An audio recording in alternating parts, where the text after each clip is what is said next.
All right, welcome back to the Ipswich View. We are going to be talking about Ipswich's search for that all-important striker. We're going to talk about the form. We also will be previewing the Leicester game, and we're also be talking about Madapo and, of course, Kayton Jackson, who is dividing fans. We're going to do that all with our Tractor Boy expert, Iain. Good evening, Iain. How are you? Hi, good evening. Yep, I'm slightly happier today following a much required 3 points at home to Sunderland. So, yeah. Yeah, that goal was slightly fortuitous as it glided perfectly into the path. Um, were you pleased with the performance overall? Yeah, it was. I mean, there was a lot of asks. Primarily, we needed to get a win. We've only lost one in the last 5 games, but to get those draws has really hampered our kind of progress. So to get 3 points, that was great. That was really good to see. And Sunderland, the new manager bounce. They're a very good team, well supported. So at the start of the game, it looked two very equal teams. We also had no Sam Morsey, and as everyone will agree, his pinnacle. So he's crucial in the setup. He is the, the hub of the team whenever we go forward. So we had to cover for him. We brought in Lewis Travis from Blackburn on loan. He got to make his full debut because of that.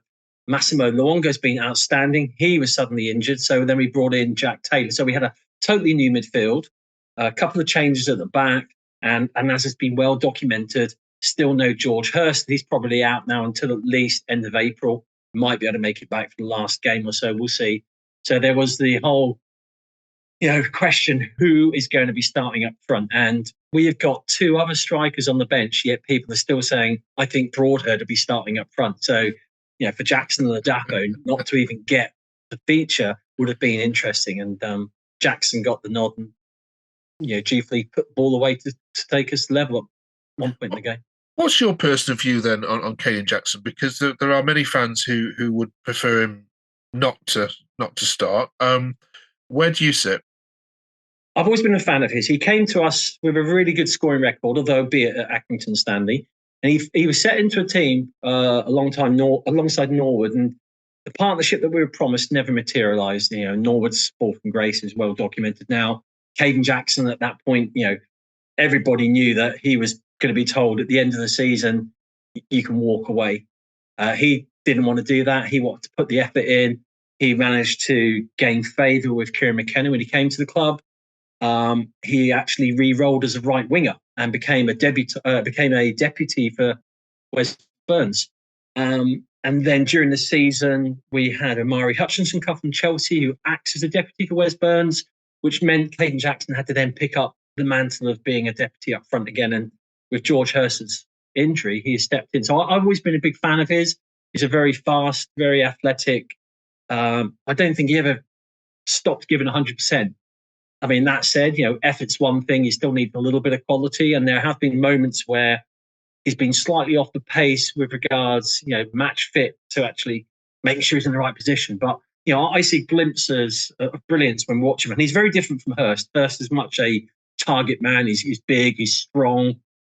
But Hurst just does not have the speed that Jackson has. Jackson in a one-on-one race, I think he beats everybody in the club. He's probably the fastest player in the team, and he was unlucky not to get 2 goals on Saturday as well. I think there's one he must have missed the ball by literally millimetres to tap it in at the other side of the post. There's a couple of comments that I've seen that suggest that when that Norwich equaliser went in, since then, Ipswich have lost a little bit of their swagger and a little bit their confidence. I mean, the results haven't been bad, but if you think, 0-0 against QPR, 0-0 against Stoke, the 4-0 battering it against Leeds, with perhaps only the Leicester result in between them being a good one. How far do you agree that, injuries aside, some of the team aren't playing with the same joie de vivre as before? There hasn't been an apparent drop in energy or team spirit.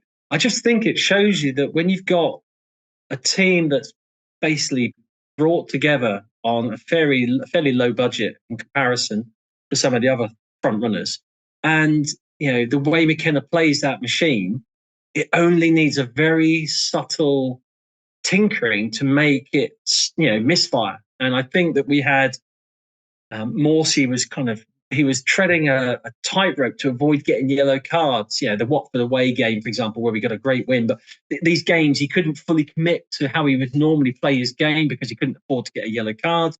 A couple of players are starting to get stiff.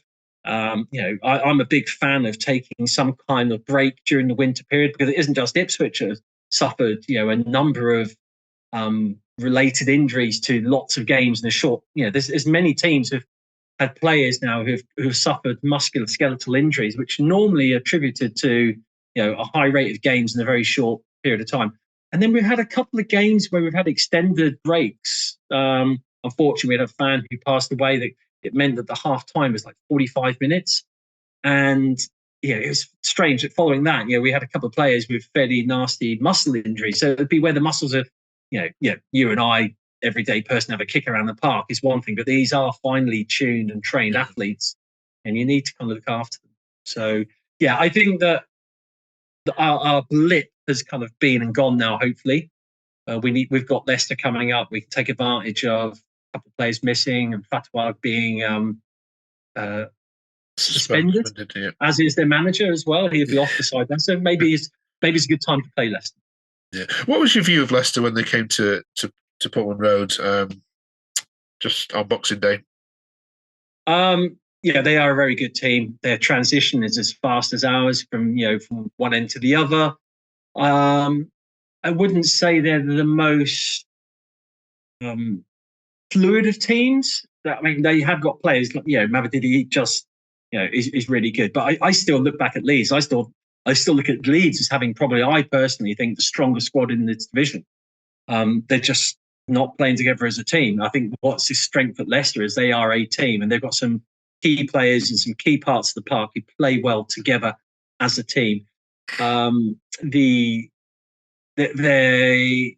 think on the day against Leicester, we had a couple of players really stepped up the game and made the difference. There wasn't a great deal in it, but I guess maybe Leicester paid us too much respect. I don't know. Next week, we're going to be joined by a Maidstone fan on this view to get a preview of your game against them next weekend. Can I ask you before that, how much of a priority is the FA Cup for Ipswich this year? Because you've obviously, you went strong in the third round. You've now got a nice tie in the fourth. Does he stick with this, or for you as fans, could you care less? As a fan, absolutely love the FA Cup. We have a lovely memory still right back to '78 when we won it as the underdogs against Arsenal. I think for years it's always been quite a big fixture in the Ipswich Town calendar. I also believe that with the likes, of Christian Walton, who is our normal starting goalkeeper, who has been out all season, initially for injury and now because he can't get Ladke out, it's an ideal opportunity to get these players some competitive football, because it's difficult to get those friendly fixtures while the fixture for the Championship games are so compressed. We don't have the opportunity like you might do, say, at the Premiership level. So I think it's an opportunity to make sure that, first of all, you've got some players who are good quality players, but maybe they're unhappy that they're not getting minutes, so you can give them minutes in a cup competition. It also means that Kieran McKenna can ensure that the squad are playing the rotation and the system in an FA Cup game, so that when they're introduced into a league game, it's seamless. And we've seen the benefit of that with a couple of players who've had to step in and have become starters. Okay. Right. Finally, then, on transfers, Gallagher from Blackburn on his way. Is that rumours, or? Well, that's what I'm hearing. I mean, we've got Travis here. I mean, how we managed to loan the Blackburn captain, I will never know. And he was a fantastic debut as well against Sunderland. Really, really good. So Gallagher coming. I mean, I don't know a great deal about him other than the fact that he's just coming back off a hamstring injury. So do we want to get players and they get another hamstring? How much are Blackburn going to want for him? There is a real shortage of players in general in this transfer window. You'll hear people saying we should go for Whittaker at Plymouth.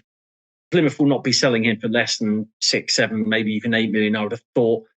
I mean, they're losing a lot of players anyway. So the players we want just don't exist. And there's talk of Creswell from Leeds, we're one of the clubs that are in for him as well, which is what, 3-4 million we'll be hearing as a figure.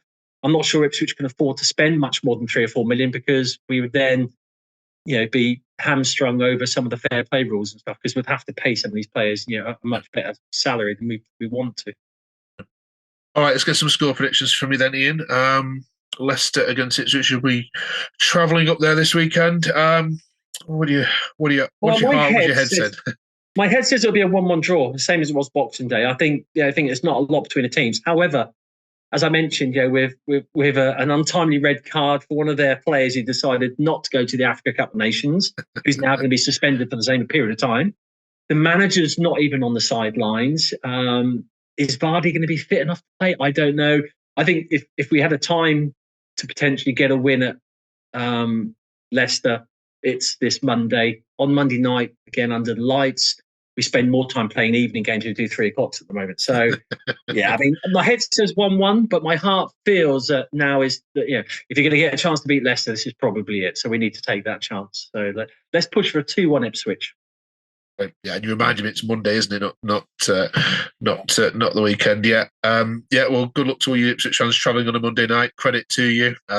You'll be there in your thousands. I mean, you've got to say the support everywhere, every ground Ipswich have been to has been phenomenal. And on support as well. It's worth noting as well, just so we've actually just released ticket details tonight for Maidstone, and I believe Maidstone have taken up their full allocation, 4,850 tickets. We're giving the whole side stand at Portman Road to Maidstone. I think that's fantastic. And what's even better is we're giving them £10 a head. So that's what I talk about, paying back the fans, give them £10 tickets. Right. Well done, Ipswich. Fantastic. And we'll catch up with you next week and preview the Maidstone game. All right, thanks, Iain. Thanks for joining us. Cheers, Mark. Thanks a lot. Thank you.